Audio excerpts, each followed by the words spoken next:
Pemirsa, ayah korban sungguh tidak menduga anaknya yang masih berusia 5 tahun dibunuh anak tetangganya sendiri. Ya, karena sehari-hari korban kerap bermain dengan adik pelaku di rumahnya. Dan berikut laporan Anggia Eboni dan juru kamera Babang Tri dari Iso Besar, Jakarta.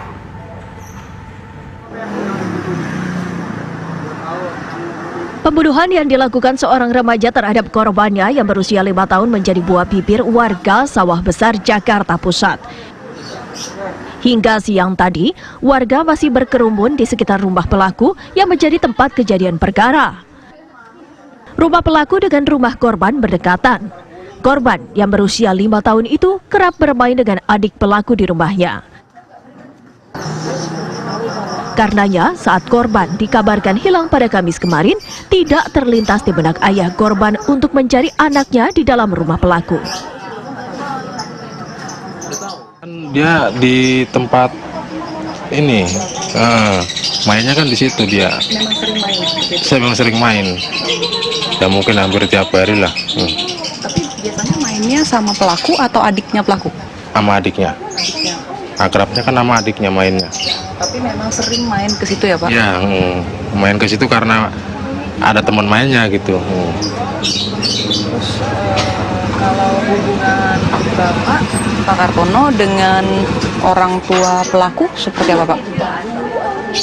Kalau hubungan sih kita biasa gitu.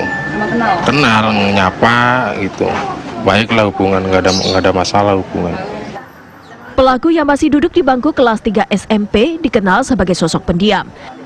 Karena itu, tidak ada yang menduga remaja 15 tahun itu merupakan pelaku pembunuhan.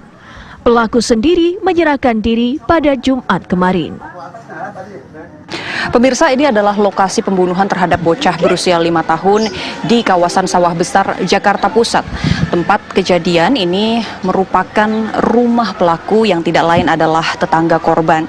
Pelaku pun masih berusia di bawah umur, yakni berusia 15 tahun dan masih duduk di bangku SMP. Bisa saya gambarkan, pemirsa, bahwa lokasi pembunuhan atau rumah pelaku hingga saat ini masih dipasangi garis kepolisian dan warga sekitar sini juga masih berada di sekitar rumah pelaku, dan rumah pelaku pun ini berada tepat di depan rumah korban.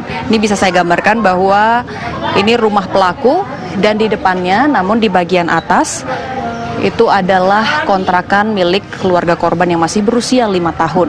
Berbicara mengenai kronologi, pemirsa, pihak kepolisian sudah mengungkap bahwa saat itu korban tengah bermain di rumah pelaku dan pelaku membunuh korban dengan menenggelamkannya di bak mandi di rumahnya ini. Kemudian setelah korban meninggal dunia, korban pun diletakkan di dalam lemari di kamar pelaku.